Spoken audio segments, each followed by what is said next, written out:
be sure to go back and watch that creator's video. She has a great video, and I did a video similar to this a little while back, but I wanted to definitely revisit the conversation.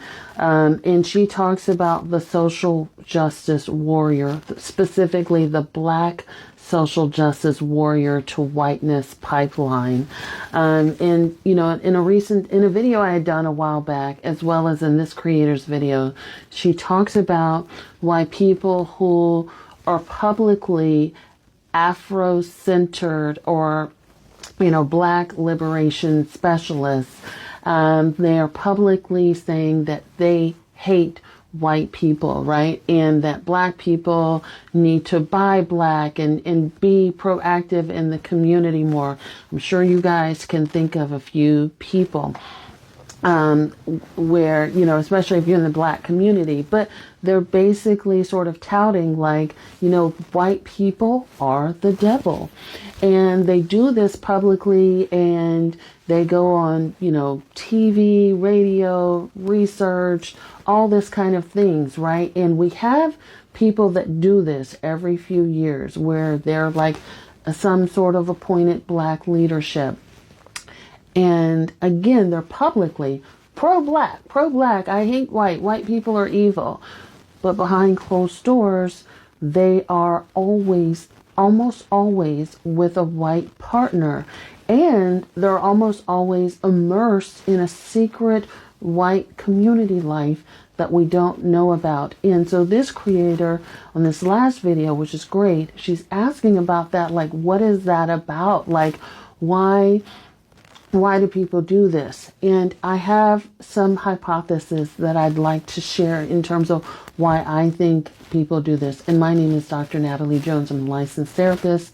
I've been counseling men and women who've been victims and perpetrators of abuse. And this is also something, this phenomenon was also something that I would see a lot when I worked in prison. So it's not just unique to Black leaders, civil rights activists, and all this other kind of stuff.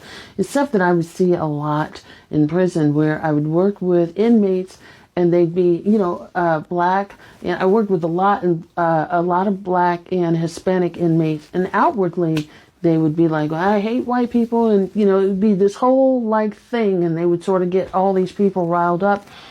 And it turns out they've got a white family at home.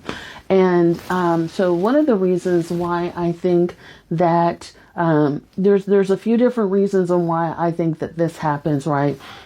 First, I think this happens a lot because of mother-father wounding. So there's typically some sort of wounding at home, not always, but there's some sort of wounding and trauma at home with parents or within the family around, you know, just being, you know, either a man or woman, homosexual, heterosexual, whatever the case may be. There's some sort of wounding around that. There's typically also with that some trauma around their Blackness. So within the Black community, there's a lot of trauma around colorism, featureism, and texturism. Texturism. So colorism would be the colors of your skin.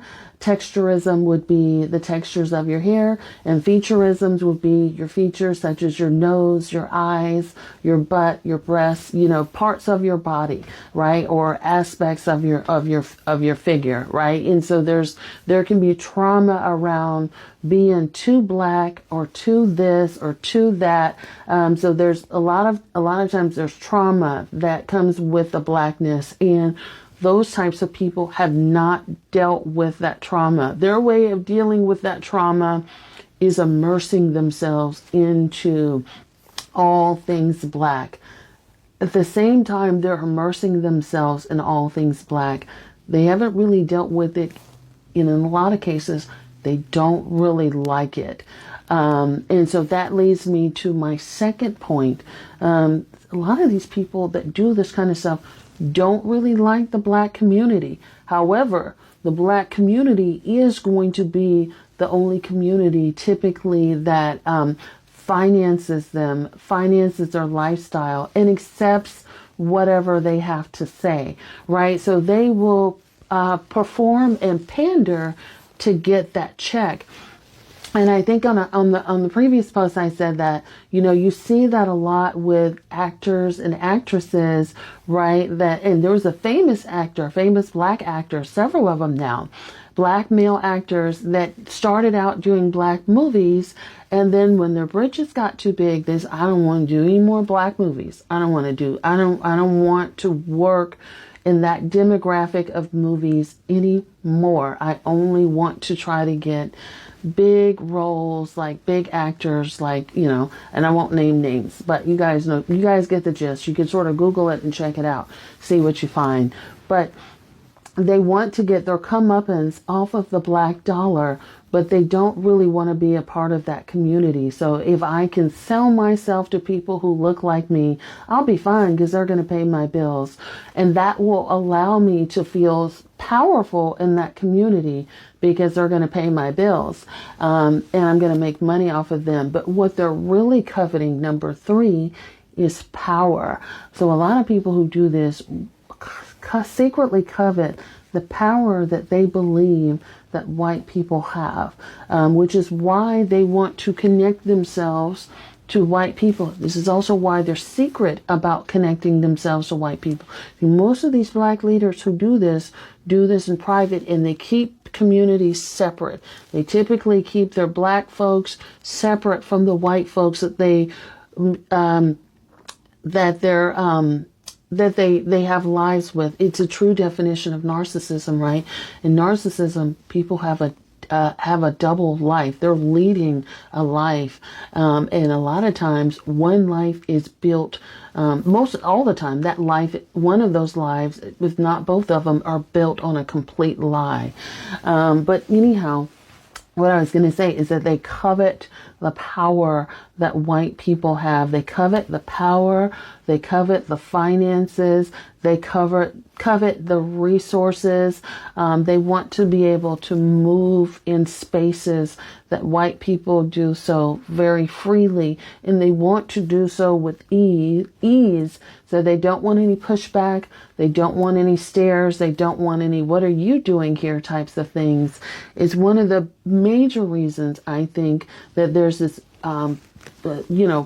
as an aside, there's this phenomenon of black men that publicly say, oh, I only want to date white women, or I only want to date Hispanic women, is because they want to, one, get access to their resources and power and inherit that for themselves. So they feel like by a close association, I there will then become powerful. I will be envied by other people, and I will have a leg up in society where I don't have to claw, scratch, and hammer my way through. I don't have to deal with the downfalls of being black. And I could, this community is the white community will open doors for me. I can make my dollar off of black people, but if I want doors open for me, I'm going to do it with white people.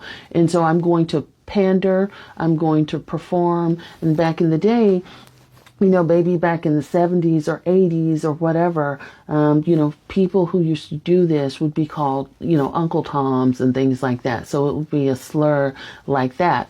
No disrespect, just a little educational aside. And so because people could see that, as soon as like white people come in the room, you change up. And it's pretty much like that. Like I covet power. I covet access. I covet nice things. And I'm only going to get that by way of my secret life tied to whiteness. But I really have some stuff I really have a fractured sense of self, which I have not been able to reconcile. And that's what we are getting in the public face. We're getting people that really haven't dealt with their own stuff, but they're not genuine and authentic with either crowd. And actually, they're disrespectful to both. Hope that helps. Like, follow, and share. Thank you so much.